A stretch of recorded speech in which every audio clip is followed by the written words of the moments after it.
interesting, kind of in parallel process a little bit with the Jewish community, is my observation of the words that became mainstream in English. And they're not the sacred words used in prayer. You know, you think of the word schlep. I schlepped my backpack.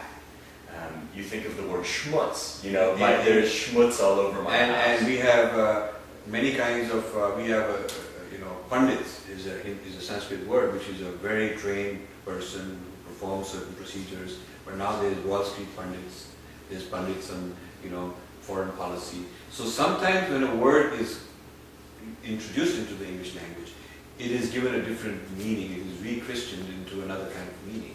And that's not serving the purpose I have in mind. I would give the example of yoga as a better example than the example of pandit, and even guru has become a very loose sort of thing. There's all kinds of gurus, There's a software guru, there's some gurus of various, any expertise. So I think you're right, that you could actually make a mockery of the word by introducing it in a way that is not authentic. So my hope is that that's not the way we introduce this word. So I'm writing a lot about each and every one of those very distinct categories of thought that Sanskrit contains, as is a huge context that people should understand. Oh, very interesting. So for instance, the latest piece I'm writing, which I have to decide where to go, is there's a common misconception that the idea of Kundalini, chakras, is the same as Holy Spirit. So I've written a blog, 3 pages, which I'll give you a copy of, on why Shakti and Kundalini are not the same as Holy Spirit. Interesting. So clarifying the term and explaining what it means. Yeah, and I start out by saying that difference doesn't mean superior or inferior. It just means we respect difference. And the cosmos is built on the principle of difference. Because Brahman takes all these forms as Leela, as the divine play. So to collapse all the diversity and say, well, we need only one kind of tree or one kind of fruit or one kind of culture or one kind of flower is an injustice. It's not a right thing for us to do. So preserving this diversity and learning to enjoy it is righteous. And this diversity, which is built into the nature of you look at anything, you look at a little teeny piece of grass with a microscope, you see so many creatures moving around. And then you look at one creature, you look inside it, it's got cells, and each cell is different.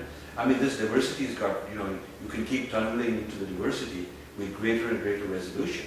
And you find it's bigger, it gets bigger and bigger. So that is so central to the fabric of reality, the principle of diversity. Because Brahman expresses and manifests as the entire cosmos in every tiniest, minutest way that is Brahman's form. So no two are identical. Every one is a distinct thing. And this way the diversity is inherent in the universe and sacredness is inherent in the universe at every level. So to preserve the cultural diversity, after all, the cultures are different because they came from different parts of the world, and different parts of the world have different geographies. So if you're an Eskimo, you have a certain kind of evolution of culture. Then if you come from a desert, you come from a tree, forested culture, or if you're a mountain person, climate is different, the skin looks different, the body type looks different. If you're from a fishing community near the coast, you eat different stuff. So you could say that the differences in body types and cultures has a lot to do with difference in geography. But that is part of creation. It has been made like that. It's not a problem that we're supposed to solve. We're not supposed to have one ideal climate and enforce it everywhere and say there's one type of vegetation and one type of geographical rain pattern, and we ought to just optimize that, discover that perfect one and make it standard for everybody in the world. We'll destroy the planet if we do that. So that's why people are against genetically modified stuff and have, which gets rid of biodiversity. Because you find one kind of corn and that's it. Or you clone a person and you say this is the ideal human being, and then you clone that person and make everybody like that. You've killed diversity. So I'm applying the same principle to cultures. You seem to be very invested in young people. Just based on our earlier conversation, one thought is that, in a sense, their karma has yet to be determined for their lifetimes. They have more ahead of them, and therefore more can be changed. Yes. Does that play a role in your interest in them? Yes. I think that they are our future, and if I can leave as a legacy just some ideas, some possibilities, some resources, so that the next generation that get trained with all this can have a better chance of making some progress, that would be really remarkable. That's what I like to do. And I feel that the older generation of people, most of them, my generation of people, it's very difficult to sit down and have an open conversation with them, because they've got their minds made up, and they're too invested in this. They're not free thinkers. Like for instance, I'll tell you, most of my Indian American friends, the kind that live in prosperous neighborhoods, Princeton areas and East Coast, they're all doing very well. They don't understand why I'm doing all this. I could be doing deals, making millions of dollars. I could be investing in something. For them, my having spent 16 years, 17 years of my life full time doing this is something they don't understand. They don't know why someone would do that when he had other options. And I start arguing, because I think at that stage in life, they are quite established. They're not likely to change. They are pursuing their ideas of living, which tend to be material accumulation, just getting ahead in different ways. And I have more fun when I visit their homes. I have more fun talking to kids.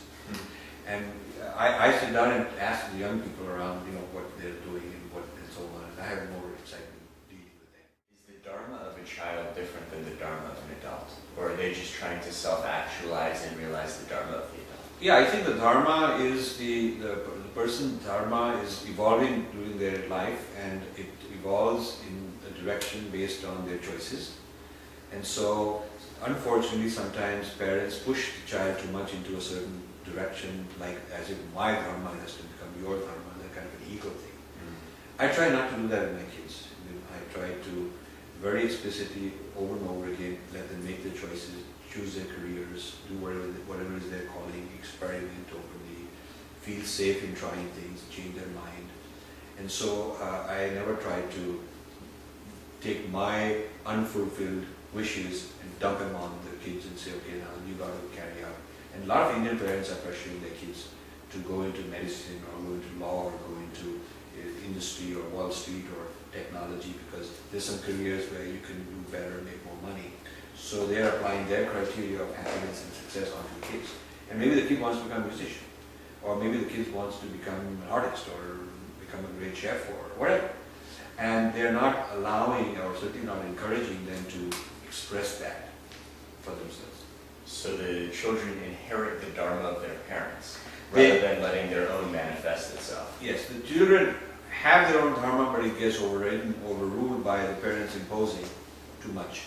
Even in religion, I have encouraged my kids to sort of decide for themselves, learn about different traditions, and have their own ideas about spirituality.